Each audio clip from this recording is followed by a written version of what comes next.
Well, welcome to Stump the Pastor. We've been trying to figure out ways to stay in touch and to keep our sense of community and dialogue and who we are going. So this was an idea I came up with this last week and sent it out on email and Facebook and got a bunch of responses. So thank you for all of those of you who have already sent in your questions. And if you come up with one as a result of this, please feel free to send it in. The contact information will be on your screen.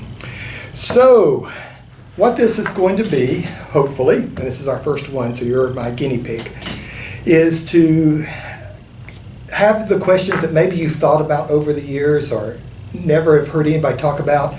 And so these first two that I have actually kind of deal with the same issue, so I'm going to put them together. The first one is from Patty in Minnesota. She asks, when young people ask about the time in Jesus' life in his teens and 20s, what is your response?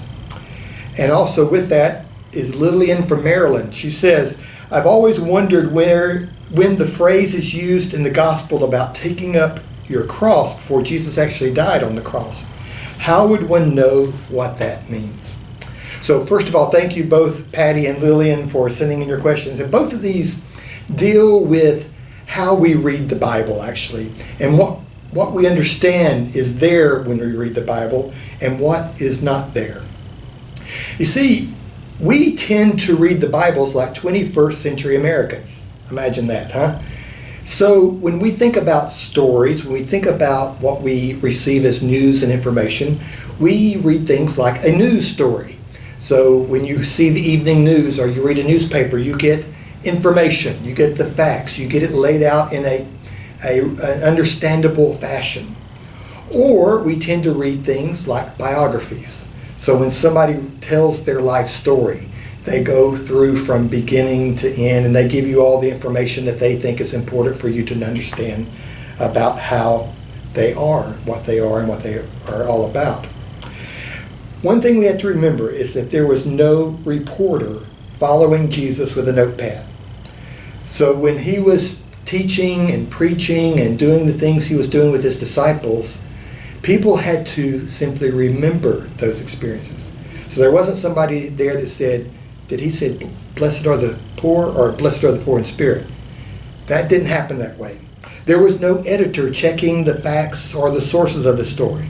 There were simply people who experienced Jesus' teaching, his life, and they told those stories to others. Those stories got passed down in small communities of people who gathered for worship.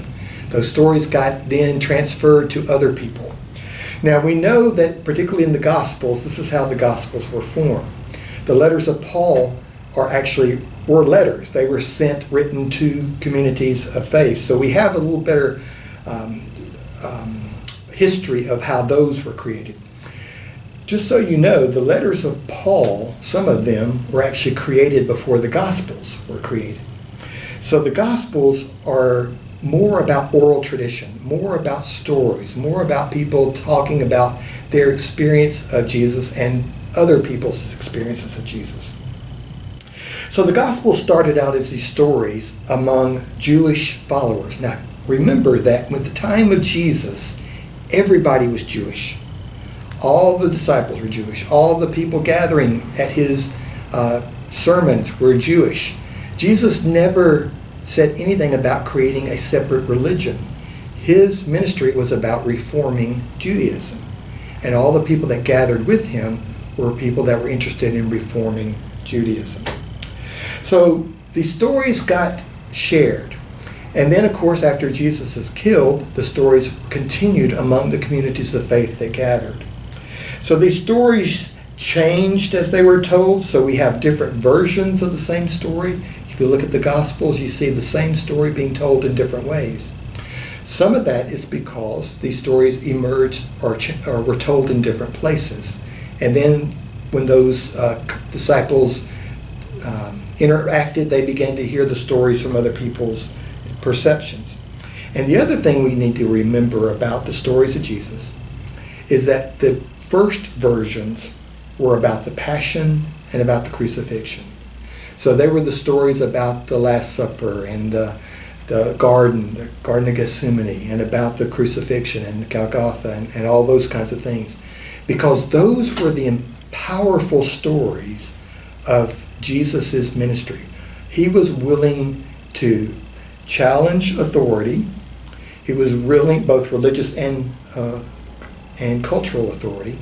And he was willing to disagree with powerful people. And that had an important impact on those who first encountered him. So the crucifixion story, of course, was powerful because when you see someone you love die, it changes you forever. So the disciples and then those who were introduced to the Christian message in this process through the disciples and the apostles first concentrated on these stories. Now, after a while, when the emergent Jesus movement didn't die away, and it kept going, and people started hearing about it in other places and further away from Jerusalem, these stories began to be written down. Some combined with versions of others that they heard. Some were written to delineate the emerging Christian message from its Jewish heritage message. We particularly see that, for example, in the Gospel of John. John was the last gospel written, and it is the furthest away from the time in which the Jesus message was a part of Jewish message.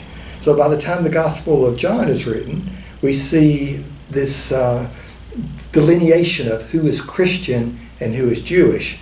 And so to make that distinction, we see much more in the Gospel of John of a negative views toward Judaism. So we begin to see that emergent and that challenge of moving away. So the Bible as we know it now, the New Testament as we know it now, the Gospels and the other writings, were not put into their current form until the 3rd century at a council called the Council of Nicaea. And they were the ones, this group of Christian leaders by this time, who came together and said, we've got all these stories, we've got all these writings going on. We need to figure out which ones we actually think are correct and which ones are not. And so the Council of Nicaea in the 3rd century decided which books would go into the Newer Testament. So as a result of that, there were no stories about the teenage years or the early 20s for Jesus. So that's why, Patty, we have nothing about the teens and 20s of Jesus. We do have a few stories about his childhood that were in books that didn't get included in the canonical Gospels and New Testament. And because these stories were being written down decades later, and because the crucifixion stories are the oldest, the authors began to build the rest of the gospel stories and message around the crucifixion. So events leading up to the crucifixion were now seen in context of Jesus heading toward his death, heading toward the anticipation of the cross. So Lillian, the reason why the crucifixion is talked about earlier is because the stories then have to point toward this time of Jesus' crucifixion. But what you need to know about crucifixion is that Jesus wasn't the only one crucified. The Romans used crucifixion to crucify hundreds and possibly thousands of people because they used it as a terror operation. They used it to create terror in the community by creating the worst possible death possible so that the local populations would be less likely to revolt or to have resistance to the Romans' occupation. So with all of that in mind, here's how I read the stories. The Gospels, in particular, were a way to unite the Christian community. These are our stories. This is what it means to be a part of the Christian story. These stories about Jesus and about the disciples and how they lived and what they did and how they died. So a way to work out the message and story of Christian theology and community is through our stories. In other words, we start with the cross and then we read the rest of the stories with that idea already present. Now, even the resurrection stories came much later in the compilation of the Gospels. In fact, the first Gospel, the Gospel of Mark, ends his Gospel without a resurrection story. The last chapter of Mark was not added until many years later when they added a resurrection story. But we do know that Matthew and Luke, for example, used Mark's Gospel to help them write their own. They also used other information. Luke and Matthew share some information that's not in Mark or not in John. So we know they also had some common sources as well.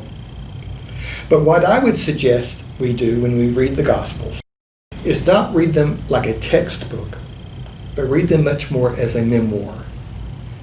These are the things that were important about our faith. These are the things that were important about who Jesus was.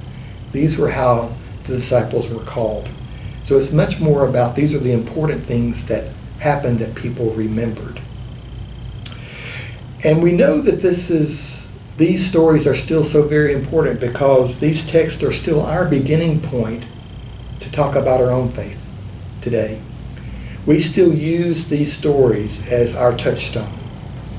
How to deal with life, how to talk about our faith, how to find insight, how to know wisdom. These stories are still important because they're our stories, and we still share them. So when I say to you something like the Good Samaritan, you know what I'm talking about. If I talk to you about baptism in the River Jordan, you know that story. You see, these stories are still important to us.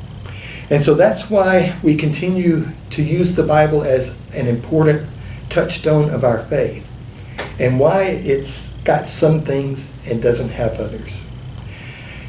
Now, I don't know if you think that this stumped the pastor or not, but I'm just giving you my ideas about this. And I encourage you to continue to think about your own ideas about it.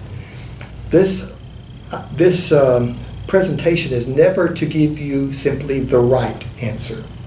It is to give you my ideas and thoughts and assumptions about it. And hopefully through that process, we all come to a deeper understanding of what the gospel is all about and who we are as a Christian community in 21st century America. So don't forget, if you have other questions, anything, faith, biblical, tradition, church history, any of those kinds of things, I may not know anything about it, but I'll do my best to find out some information about it and share it with you. So send your questions to Stump the Pastor, and we'll see you next week. Okay, so that was our first Stump the Pastor.